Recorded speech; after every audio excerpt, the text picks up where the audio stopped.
Hello, Stitchers. Welcome to Stitch Please, the official podcast of Black Women Stitch, the sewing group where Black Lives Matter. I'm your host, Lisa Woolfork. I'm a fourth-generation sewing enthusiast with more than 20 years of sewing experience. I am looking forward to today's conversation, so sit back, relax, and get ready to get your stitch together. Hello, everybody, and welcome to the Stitch Please podcast. I am your host, Lisa Woolfork, and like I say every week, this is a very special episode because this episode is the last episode for our Blacktober of 2022. I call it Blacktober because I like to center and concentrate on Black costumers, Black designers, but mostly folks working in cosplay and costuming. And so we've had a really wonderful month so far. If you have not had a chance to go back and listen to those episodes, I invite you to do so. And if you are listening to this and you are not part of our Black Women Stitch Patreon community, why not? You are welcome to join because you get to see what I am seeing. And I am currently seeing the Kia Sangria. And when I tell you, Kia is a fantastic costume creator, cosplay, sewist, and someone who is really committed to the work of creative visioning for Black folks in play. And I think that the play that is involved in cosplay is just one of the many ways that we extend into the fullness of our lives. I do not think of cosplay as something that is a trifle, nor do I think of costuming as a trifle. These are the things that light our hearts on fire. These are the things that make us smile and bring us joy. And the fact that we get to talk with Kia today, who is an absolute delight. Well, you might remember her from the Black Fae Day episode, and she was an ambassador for that important project. And now she's back on her own because I just had to hear about what she was cooking up for this Halloween season. It feels like this time of year, the October time, is like the Super Bowl or the championship for cosplayers. Right? Like this is where y'all put it all on the line. So welcome, Kia Sangria. Welcome, welcome, welcome. And thank you for being with us today. Thank you so much for having me, Lisa. Always absolutely a pleasure to talk to you. I had so much fun with our conversation for Fae Day, and I have so much to share with you from I am ready to hear it. I am absolutely ready to hear it. Now, those of you all who might not know, you have got to tell us, I know this is an old story for you, but it is one of my favorite stories. You have got to tell us how you got engaged at a con. I really feel like for people to understand your commitment to cosplay, they have to understand this particular feature, because what I'm looking at in her studio, everybody, is her dress form and her husband's dress forms. So these are things that are like just a feature of her sewing life. You have got to tell this story. I do love it so much.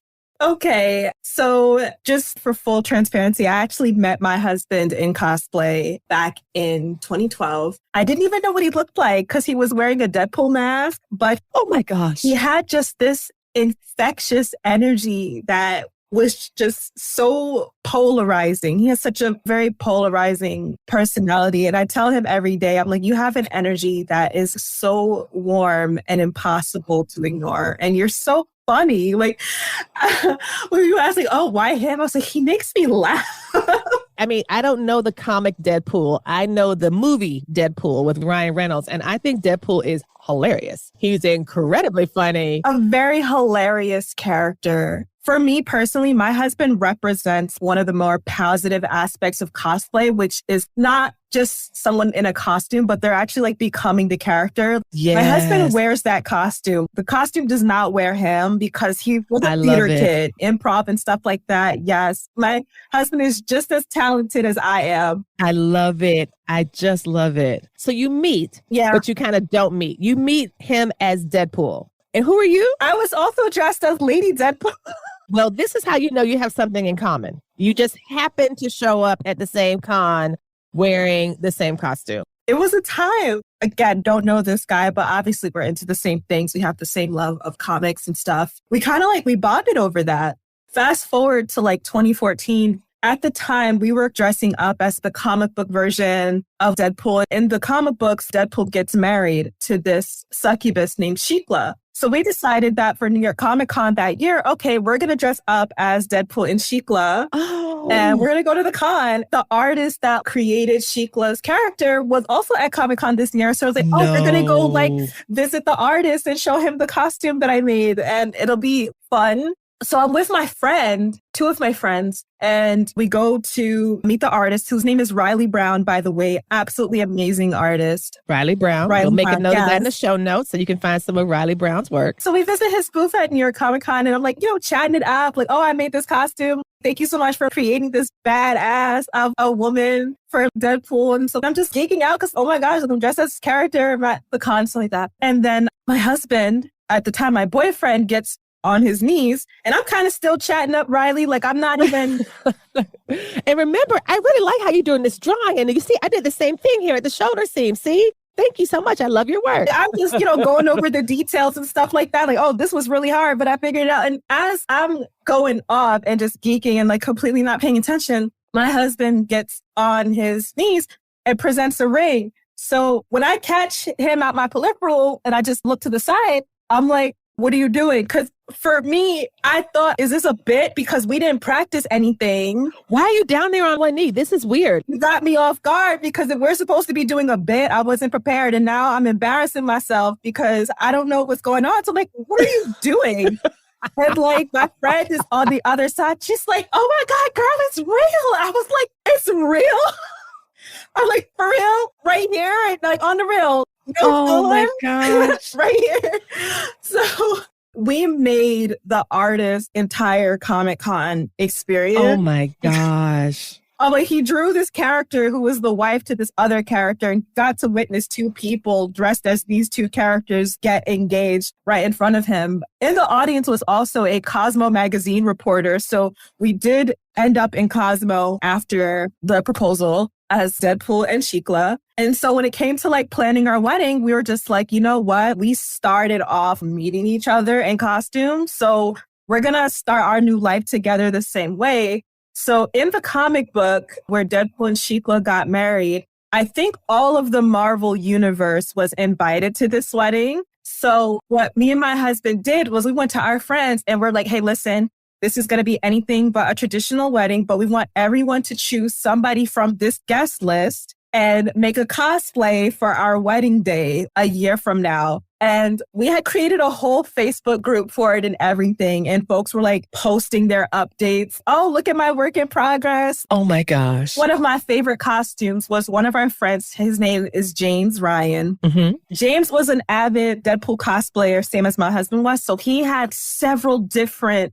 Deadpool suits. He took each of those suits and took them apart and then stitched them into one suit specifically for this wedding day. And I thought that that was absolutely incredible. I mean, I had friends who had never actually cosplayed before, cosplay specifically for this wedding. Like it was their first time. Because normally some of them like, oh, I'm just a photographer. I don't do this. Right. But I was like, for me, please try because I know you'll have a good time. Yes. And, like some of those people went on to continue cosplaying. Like after the wedding, they're like, oh my gosh, I love this now. And I'm like, see, like I'm so happy that I was able to get you to do this thing for my special day because now you found a new love and dressing up. And yeah, it's been great. It's like love on love on love. It's like you two love each other. You also love cosplay. You are celebrating your love for each other and you are using the vehicle through which you met, which was cosplay, and extending that and inviting other people to participate in that too. I mean, it's just like love on love on love. Well done. Valentine's Day is my favorite holiday, by the way. I love love and I love to share that with people. Even at the wedding, this was before James and his wife got engaged, but they were like, hey, Kia, like I'm feeling some things tonight. I have a really special song that's really special to me and James. Can we play it? And I went right to my DJ and I was like, listen, I need you to play this song for this couple over here, okay? And he's like, what? I was like, I need you to play this song for this couple over here. And I was just like, yeah, girl, if you feeling the vibes, let's keep it going. It was so fun because I know wedding day is for the bride and stuff like that, but it was really special for me to get to share not just the love that I had for my husband, but the love that I have for cosplay with the people that have been a part of our cosplay relationship and friendships since the beginning. So it felt more like a con than a wedding because it was at an old school Italian venue. And even the staff was like, I wish I had brought my kids. And I was like, you could have. Yes. Yes. I love that. And I think that's such a beautiful way for us to start our conversation today, because it seems as though love is the anchor. It is. Right? It's love of creativity and showing that love through the acts of making, of sewing and stitching and unsewing sometimes, and adding the hot glue and putting this and the embroidery and all of the research that it takes to get it to build in a way that you want. It just feels really powerful. So tell me, what are you looking forward to for this particular cosplay season? What is 2022 bringing to you? Because I have seen you with, I think Simplicity sent you a box of something. And I was like, what is this box that Simplicity has sent Kia? I need to have a whole podcast episode because I'm nosy. Yeah, so they definitely did send this box. It was a huge box. I did not realize how big this thing was going to be when it showed up to my house. It basically they emailed me and they're like, hey, listen, one of our staff saw one of your videos. And for me, I'm still trying to grow my YouTube channel. I'm off to very humble beginnings, which is totally fine with me because it's part of the process. And I enjoy making videos for like everyone that needs them, you know? Yes. So it kind of dawned on me. I was like, which video did you see, girl? Because I got a lot of videos. And that's one of the great things you're all about, Kia. Like, for example, in the Black Fae Day group, if there's a question or how do you do this, or someone approaches you and says, oh, I'm stuck, Kia will make a video and show you how to do it and then send you the video or post the video. And that is pretty rare. Not a lot of folks are going to go out of their way. They might tell you a few things, but it takes something, I think, very generous to create an entire video to show somebody something. Oh, yeah. I'll do anything for anybody when it comes to this. I actually get most of my content ideas from things that I look for on YouTube. And if I can't find it, then it's like, okay, well, then I'm going to be the change that I want to see. So like, I'll upload a video. Love it. On how to do this particular insert thing here. Cause I'm like, I'm not seeing anyone demonstrate it clearly. So I'll go ahead and be like, okay, I'm going to upload this video. And you know, sometimes when I upload those videos, it was for me to begin with. Months later, somebody else is probably going to come looking for the same thing. And then they'll find my video, because that's actually happened to me quite a few times on YouTube, where a video that I uploaded 2 years ago, in my opinion, didn't do well. And then all of a sudden it starts getting this traction because folks are asking me questions like, oh, I just bought this pattern, but I'm stuck on insert step here. And then it's just, okay, well, now that I'm further along in my sewing journey, I can give you a better technique than what I used to make your video. And then I'll just write out a whole explanation in the YouTube comments. I was writing a whole explanation in the YouTube comments, like a whole essay. Actually, last night, someone asked me, they were like, I'm trying to gather this fabric, but the thread keeps breaking. And I was like, okay, send me a photo of your machine, because I'm going to take a look at your settings and tell you where you need to be. And then if not, I'm going to just draw it on a little piece of paper for you and just demonstrate what it should look like if you're doing it correctly. Yeah, I absolutely love that. So when Simplicity reached out to me and they're like, hey, listen, we want to send you this box of cosplay notions and stuff like that, accessories, I was absolutely honored, because I was just like, I don't necessarily do any of the things that I do for brand recognition, but it's really nice that folks in charge take notice of the work that I'm trying to accomplish out here. Yes. So I was really excited. And so this big box arrived to my house. I do have an unboxing on Instagram. I have a unboxing to showcase what's in it. But basically, this box came with patterns. It came with different types of ribbons and trim, some really expensive laces and stuff like that I had my eye on. I just couldn't get a hold of. Good. A calendar, which is nice for planning projects. Also a journal, which is good for writing down different sewing machine settings. Because for me personally, if I figure out a setting and I like the way a stitch looked, I will literally write down like the project and stuff so I can reference it. So it was really helpful to have that. I actually just finished collaborating with Simplicity McCall's on a project for last week, which was basically a short reel encouraging people to consider using costume patterns when it comes to their projects. Because through cosplay and through costume patterns that they provide for us, the market, I'm able to become whoever or whatever I want, whenever I want. It's really fun to have that kind of power. Just go ahead and do something I don't know. This weekend was really big. This past weekend was actually New York Comic Con in New York City. Yes. So you've got to tell us you were there. I was there. I think you were doing some sewing, maybe some things you were finishing up. Was this like off the presses sewing? So I did a panel on yesterday actually, on cost fashion and combining cosplay and fashion together and what that's like for me and how I do that. And one of the things that I spoke about was using like sewing patterns, because I think they're really affordable option, especially if you want to learn how to make your own things. They're very accessible. Yeah. So I just kind of went into the accessibility of patterns, especially because they've come such a long way from where they were back when my grandma was making things for my mom and stuff. So that was a really successful panel. Folks had lots of questions about costumes. And as always, I tell people all the time, I am a resource. Please don't be afraid to slide in my DMs and like ask me questions, because I'm here to help you. That's what I like to do. I like to share what I know. I like to gain more knowledge. But New York Comic Con was absolutely packed this year, but the costumes were amazing. The cosplayers that come to New York Comic Con, they bring it every year. Like, I was just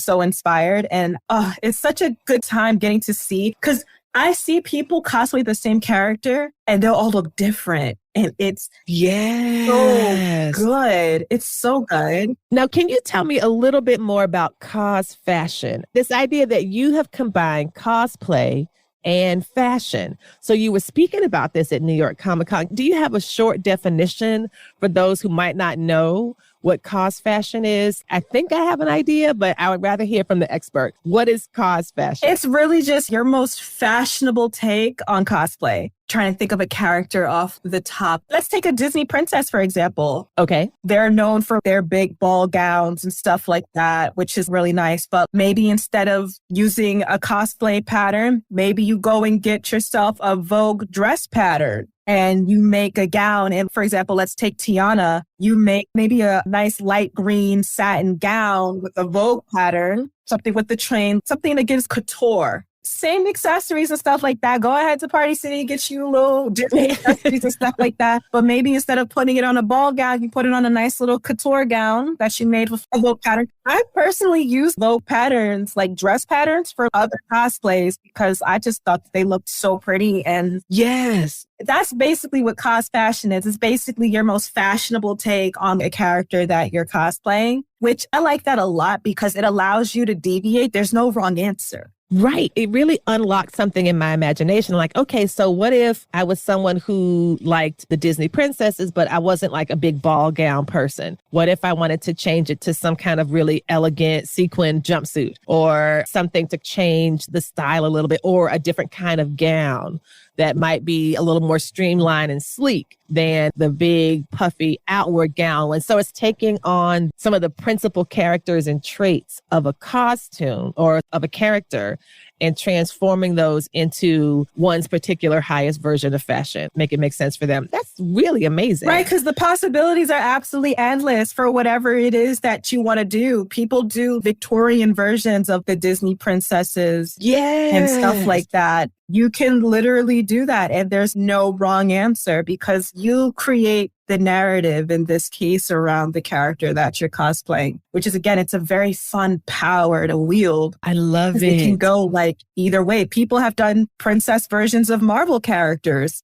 because Marvel is officially a Disney IP. So people take elements like that and they play around with it. There's this one thing for the X-Men, like the Hellfire Gala, which is just like all of the Marvel characters, gala versions of their standard costumes. So wow, it's whatever you want it to be. And it, depending on how you make it, it doesn't even have to be for a cosplay event either. You could just casually walk out wherever in this market. I really love that. I'm not sure. Are you keeping up with Miss Marvel? I don't know if you started watching that. Yeah, I finished Miss Marvel. I'm currently watching She-Hulk. I'm caught up to all of that, I'm happy to say. But with this young girl, her family is from India, I believe, or Pakistan? Pakistan.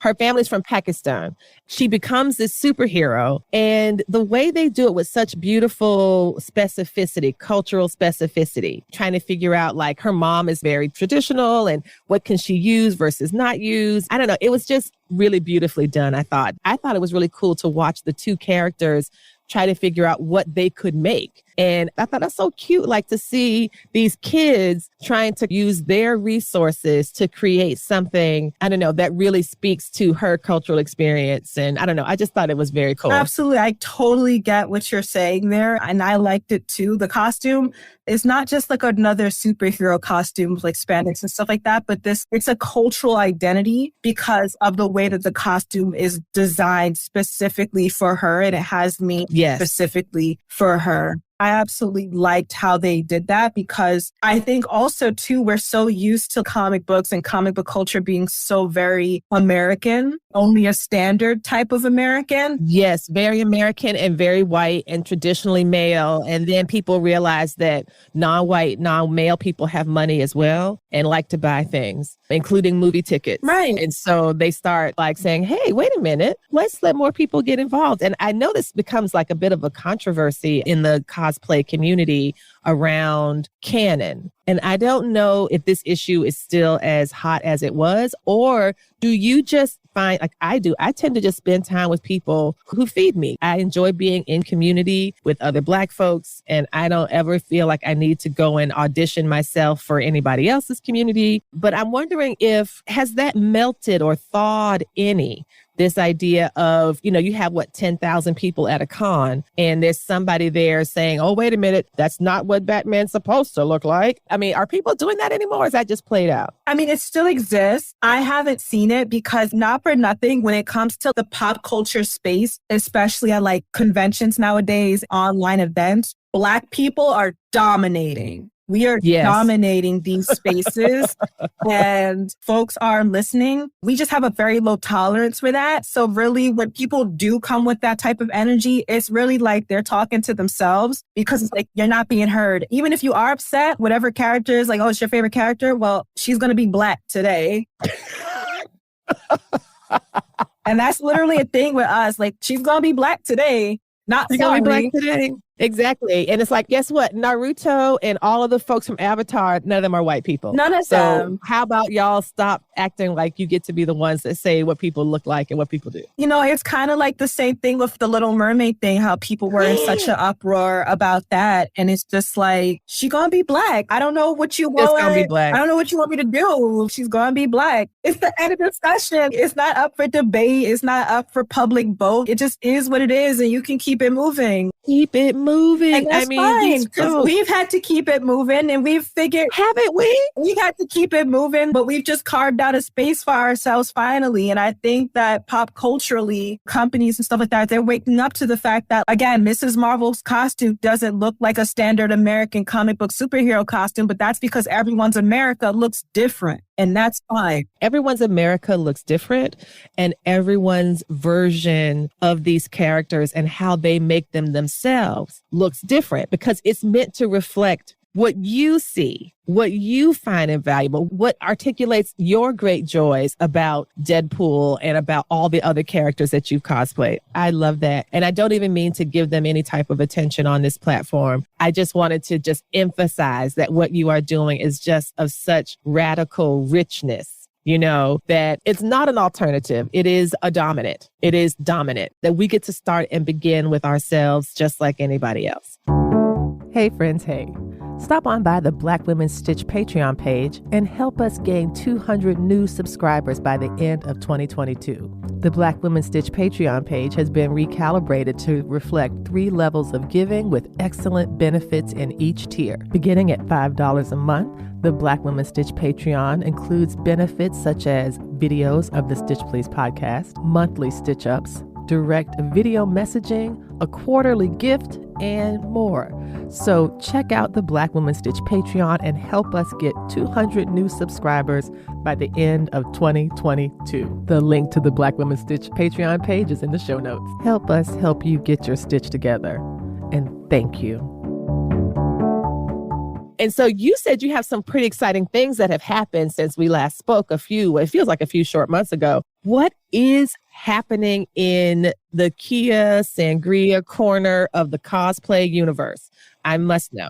for one, I am working with another fabric company. Its name is Zaloof Fabrics. I know Zaloof, very designer. Yeah. So me and the CEO, Darren, we've been building a very close relationship. I've been to the showroom and stuff like that. And we're really looking to increase his business, but also get him out there to cosplayers and designers alike. I actually just finished updating his website for October. I just finished designing that for him. Well getting done. his email list together. So please go ahead and subscribe to the Zaloof Fabrics email list because I have some really exciting Q4 sales for y'all. Okay, I worked out some nice stuff for the holiday season so that y'all could, fill your fabric stash. Yeah, I'm definitely trying to work with more companies to come up with better ways to support maker communities. Yes. Especially cosplayers, because I feel like when it comes to sewing, sometimes we're in the shadows. Mm-hmm. So I'm really looking for opportunities to encourage more people to pick up sewing through Zaloof Fabrics. So that collaboration and relationship that I'm actively building going into 2023. Please, guys, please go ahead and sign up now. I promise the emails I have going out for you guys will be so worth it. I'm so excited. Absolutely. We will be sure to put the links to the Zaloof Fabrics website in the show notes. And so people will be able just to click on it and to find what they need. Awesome. And any other links you want to share with us, we'll be sure to put those there as well. you. So folks can find you. Absolutely. So what are some of the things that Zaloof has that you want, that you were like, oh my gosh, here's a piece that I think that a cosplayer would really get something out of? Because that's something that you are able to do because you have the eye for it. You can look through a catalog and say, okay, that's not going to really do much for my community of sewing because what we're looking for is something different, but this will work. So what kind of direction or guidance were you able to share? Were there certain fabrics that were like, oh my gosh, this is so perfect? Yes. So Zaloof has a very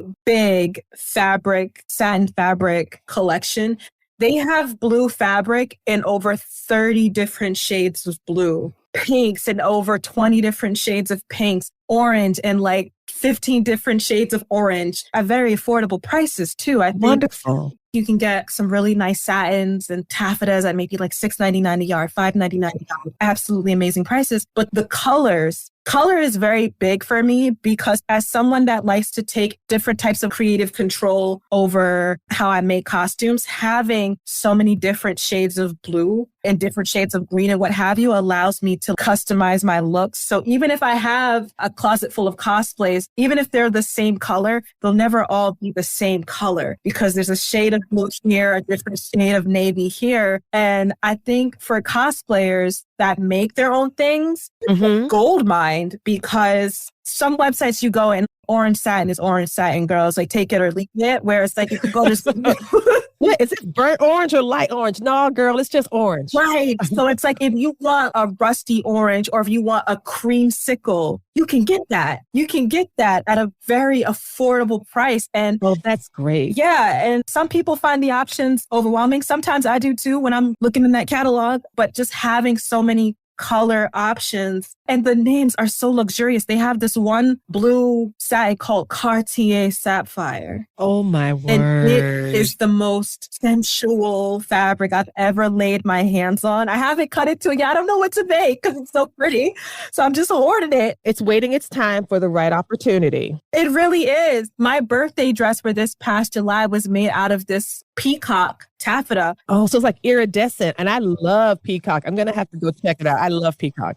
My first thought when I was putting together my birthday dress was if I was a cosplayer entering a costume contest, when I go on stage, this costume was going to look different depending on where in the theater you're sitting. And I thought that was absolutely amazing. So yeah, I really want y'all to get into Zaloof and check out this catalog because it is so big. And this company actually sells fabrics to a lot of high-end designers. I can't name names, but a lot of high-end designers do come into this office to get their fabric from Zaloof. So these are really designer fabrics at such an affordable price. The showroom is in New York City. I've seen it. It's absolutely incredible in that showroom. And the shipping is really fast. There's free swatches, and the swatches are not a little scrap of fabric. They're long. These are long pieces of fabric for a swatch that you get. And free swatches, you just pay shipping, and it's not a little square. Be prepared to have a little roll of fabric. Wow. Which is great if you want to test sewing on something that you've maybe never tested before. And there's no minimums on the swatches, guys. Go crazy. That is awesome. That is really awesome. So I was going to ask about, you said you've just finished the Simplicity collab. Now you have a Zaloof collab coming up, things that you're just finishing and things that we'll be able to follow and enjoy in Q4 for the next few months. And you're still probably like sewing and making costumes? I am. Yes, I actually just finished a dress this afternoon. This dress is it's a Selkie inspired dress. I don't know if you've seen the poofy dresses. It's a Selkie inspired dress. This dress is actually part of a YouTube video that I am collaborating on with another cosplay YouTuber. So basically our theme was to design Halloween dresses using the color white and incorporating spider webs. Okay. Yes. To do my spider webs, I actually experimented with some glow-in-the-dark embroidery thread, which looked absolutely amazing. And I'm excited to get this YouTube video up because before I bought the thread, I went on YouTube looking for videos on how people did it, and I couldn't really find one that I liked. So I'm like, okay, this is another opportunity to make the video that I couldn't find so that maybe somebody else who's interested will be able to click this video and learn something else too. Of course. Yeah, so I just finished that dress this afternoon. And then tomorrow I am going to start on another costume. This one will specifically be for Halloween / Anime NYC, which is a con in November. I'm a little bit intimidated by this costume because there's so many pieces to it, but I'm also very excited too because I have to work with crinoline and I've never worked with crinoline before. But I have books on it. I have the Singer Special Occasion Dresses book, this vintage book from the 80s. I have one that talks about crinoline. So I'm about to dive into that tomorrow to learn how to work with this. And then I ordered some fabrics for my husband's costume. He's going to be a clown this year. Oh my gosh. Yeah, but the old school one, I guess Marinette style. The character is actually Betty Boop's boyfriend, Coco the Clown. I knew it wasn't going to be a generic clown. I'm like, okay, wait a minute. She's underselling it or she's not telling me everything I need to know because when she says she's making her spouse a clown costume, this is not at all what I'm imagining. It's not going to be like a big frilly neck and 3 buttons on the front. It's going to be something else extraordinary. Yeah, it's going to look really good. I didn't watch Betty Boop growing up. I think I came way after. Yeah, it's a bit old. It's from like the 30s. Yeah, so exactly. It's pretty old. Yeah. Wasn't even here, not even thought of. But it's Not definitely yet. like a vintage style costume. So I will be making that for my husband next. So the work never stops. I am always doing something, but I like it though. This is my joy. I am just loving it so much. I love that it gives you such fullness. It gives me this opportunity to kind of be like, oh my gosh, look what she's working on. And also how you're just so generous with your contributions and your ability to say, hey, let me just show you, I can fill in these gaps for you. Don't give up. It's like you really don't want people to get frustrated and to quit. Because before you said, well, I'm going to do some research. And if I don't find the video I need, that means I need to make it. It also makes me wonder, were there folks who were helpful to you, or maybe there was help that you needed and couldn't find when you first started? So maybe that's another thing that you're also filling in as well, that you're trying to be that anchor for somebody, that support for somebody because someone helped you in the beginning or because you started out confused and had to learn a lot on your own, or a little of both? It's a little bit of both, but I think specifically for the type of sewing that I do, which is sewing for cosplay, it's a little bit different than sewing a blouse or a shirt or a pair of pants or a dress. There's a lot of pieces that go into cosplay making.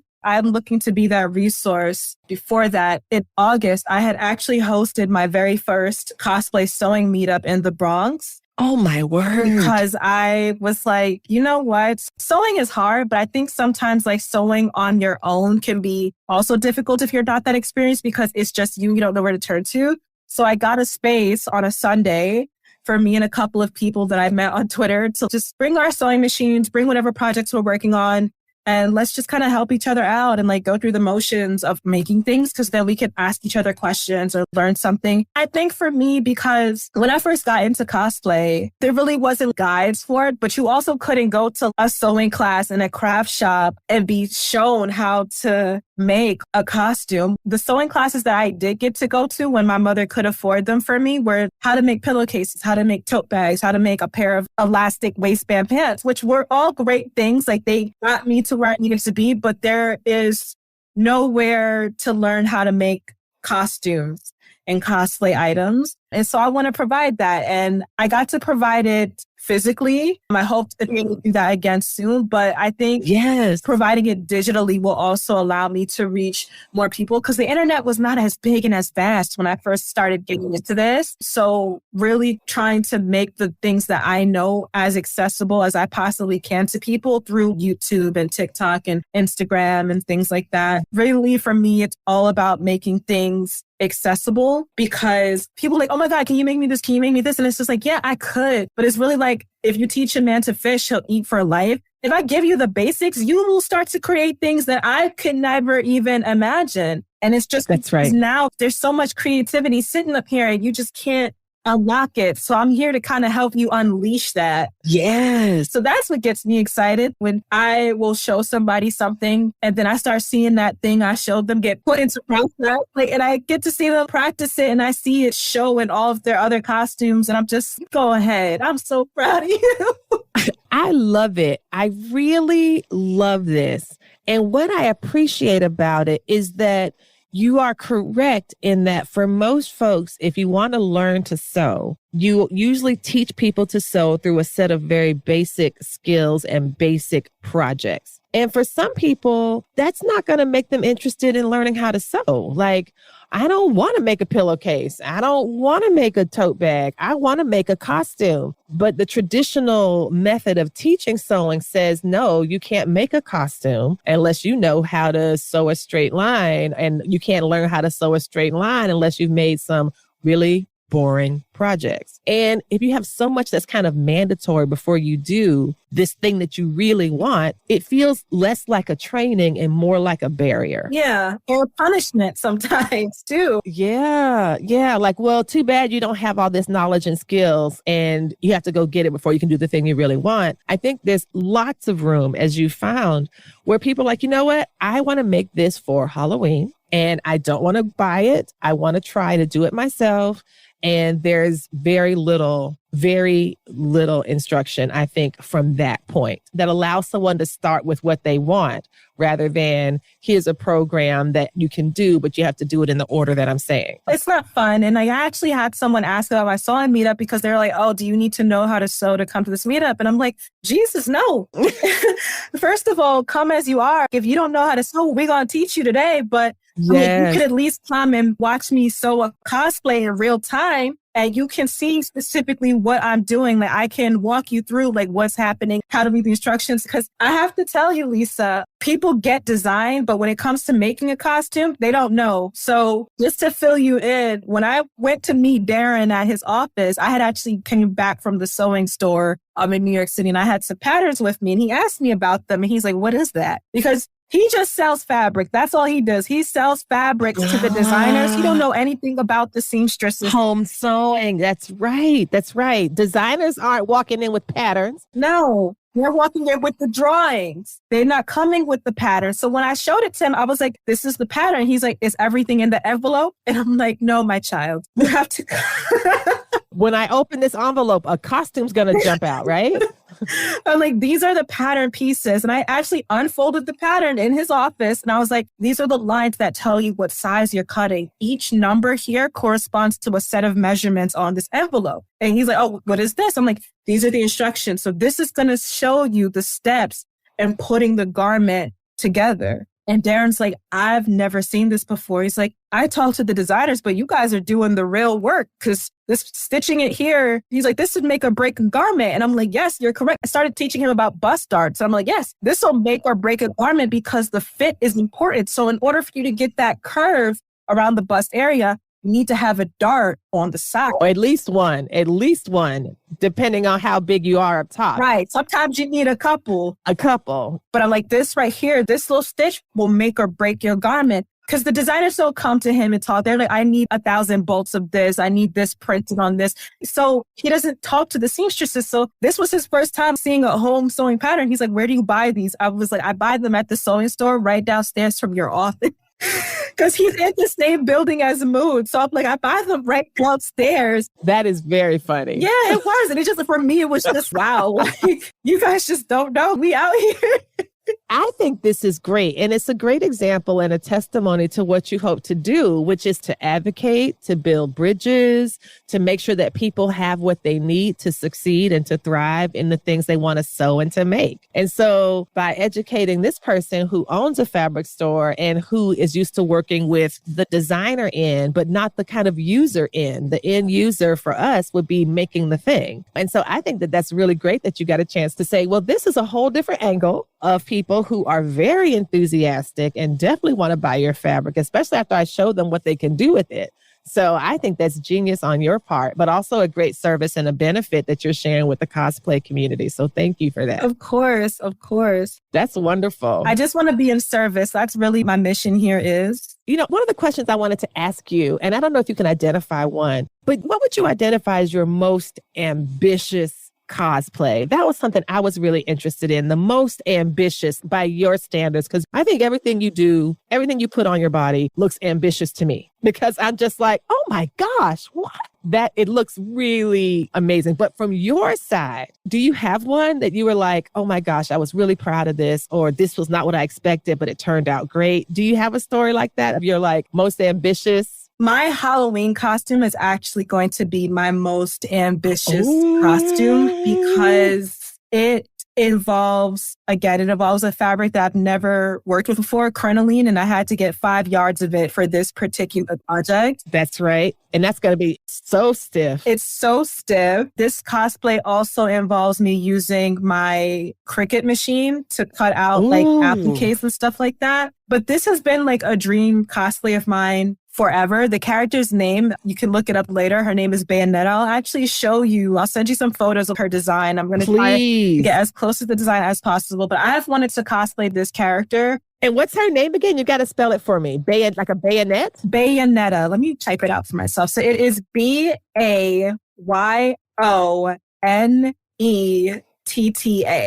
That's what I thought. Bayonetta. Yes. Okay. So Bayonetta, you are going to be Bayonetta. And who is Bayonetta? Bayonetta is a video game character. She's from a Nintendo game. Her third game actually comes out October 28th. Ooh. So I'm also kind of on the deadline here too. But basically, she's an icon. I know for Nintendo, people are like Princess Peach, but Bayonetta is a Nintendo icon of herself. Really? Okay, you know Diane Carroll, Dominique Devereaux from Dynasty. Dynasty, yes. That is the vibe that this character gives me. No she is way. Absolutely fabulous and about her business, just like Dominique Devereaux. Oh my gosh. Well, her name is Bayonetta. If you think about a bayonet is a weapon. Yes. And then a Bayonetta is just feminine, it's flirty, but it's also dangerous, you know? You basically just described her without even seeing her. But yeah, that is exactly what this character is. And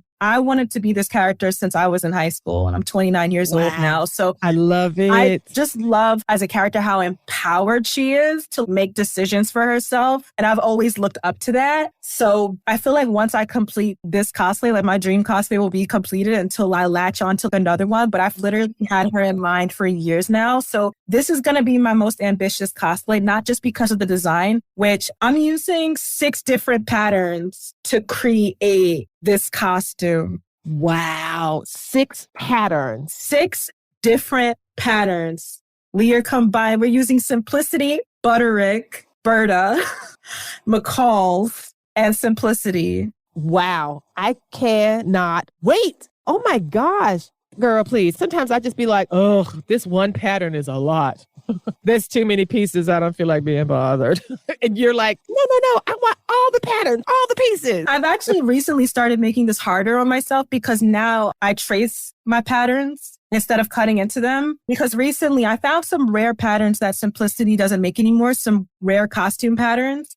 I got in bigger sizes, and I did that because if I come across someone who's like, oh, I would love to make this costume. Well, I'm like, if you give me your measurements, I will trace these pattern pieces for you and I will mail them to you. And I'll just photocopy the instructions so you can go ahead and try your hands. I like making it too. Oh my gosh. Unbelievable. I mean, your willingness to share information and to be of support. Here's an out of print pattern and you might be interested in it.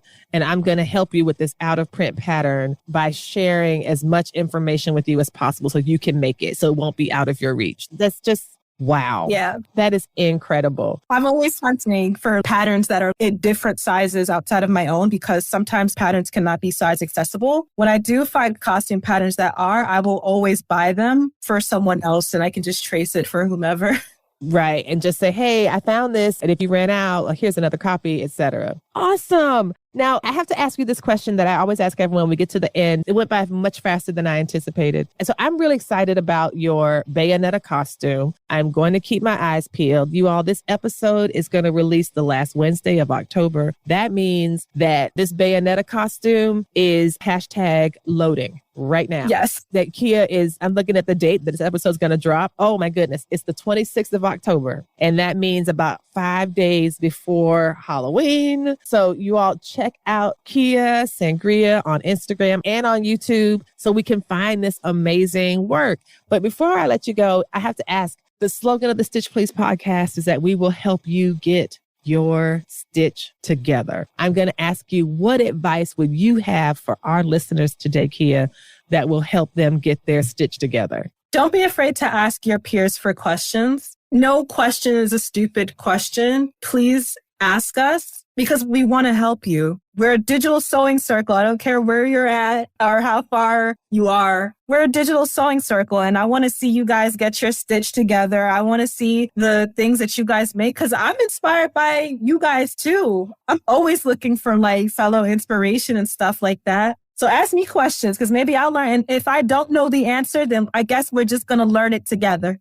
Absolutely, yes. And on that note, Kia, can you tell us where can we find you? Where can people find you and follow you and learn more about what you're doing so we can see this Bayonetta outfit for ourselves when it's ready? Yes. So you can follow me on Instagram at Kia Sangria NY. And you can also watch some of my cosplay sewing videos on YouTube at Kia Sangria 93. I have a new video that's coming soon. But if there's anything that you'd want to see, please be sure to ask. You can also follow me on TikTok right now as well at Kia Sangria NY. And I'm right now doing a series on all 5 of my sewing machines and their features. So if you are in the market for your first sewing machine, come talk to Kia because Kia got 5. Kia, I saw that. I thought that was really great. So absolutely, yes. Kia Sangria, thank you so much for being with us today. This was really very special. Thank you. Thank you so much for having me, Lisa. It was a pleasure to be here again. You've been listening to Stitch Please, the official podcast of Black Women Stitch, the sewing group where Black Lives Matter.